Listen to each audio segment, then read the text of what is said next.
Welcome to the Lakota Calendar series. The following videos will cover names and stories of Lakota months.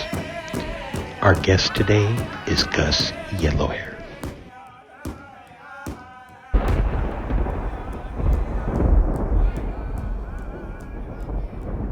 The winter season, the fall season, the winter, the early spring, they were kind of tied in together, so typically the cold weather season here on the plains lasted anywhere from 4 to 5 months, sometimes. And so there was a lot of time that they could, that not only tell these stories, but warriors would, prepare their weapons, make arrows. And during this time, they also, right around this time, they would collect a lot of the medicines, the winter medicines. One of them that comes to mind is the chanshasha, the tobacco. And so they would collect this chanshasha. Translation is the willow or the red willow.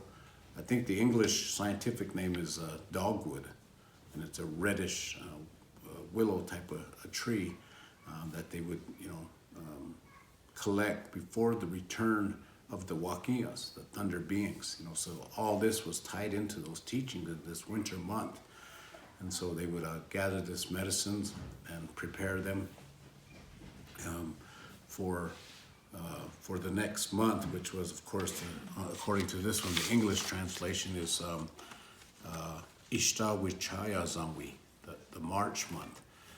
Typically around this time, the Thunderbeings would make their return back to the plains, and that being the Istawicayazan, the lightning people, the thunder beings. And so the Lakota people, our ancestors, would coordinate.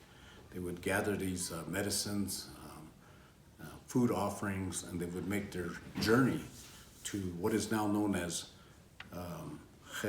Sapa, Black Elk Paha, Black Elk Peak, or Black Elk Mountain. Just recently underwent a name change.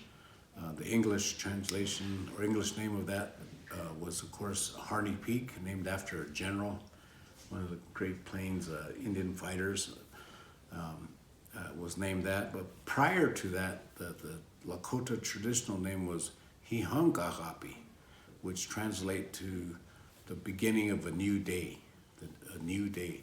And that was, of course, our New Year's celebration. That time, right at that time when the Lakotas did this, that was considered a new year, because we were welcoming back the Thunderbeings. They had survived a harsh winter, perhaps.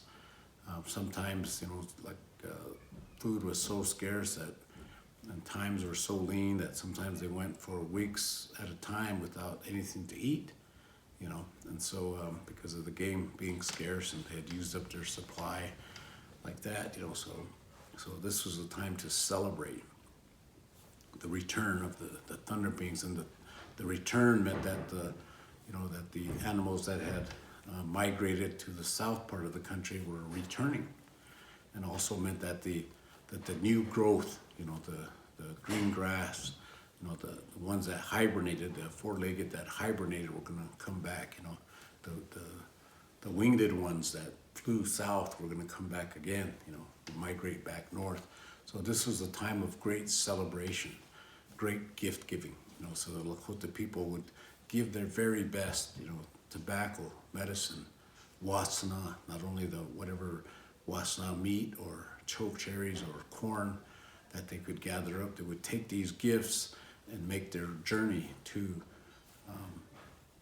Black Elk's Peak, as it's known, and make the pilgrimage up that way, and to make these offerings and these gifts to the Thunder Beings, welcoming them back, and praying for the future, the generations, this new beginning, these new changes that were coming.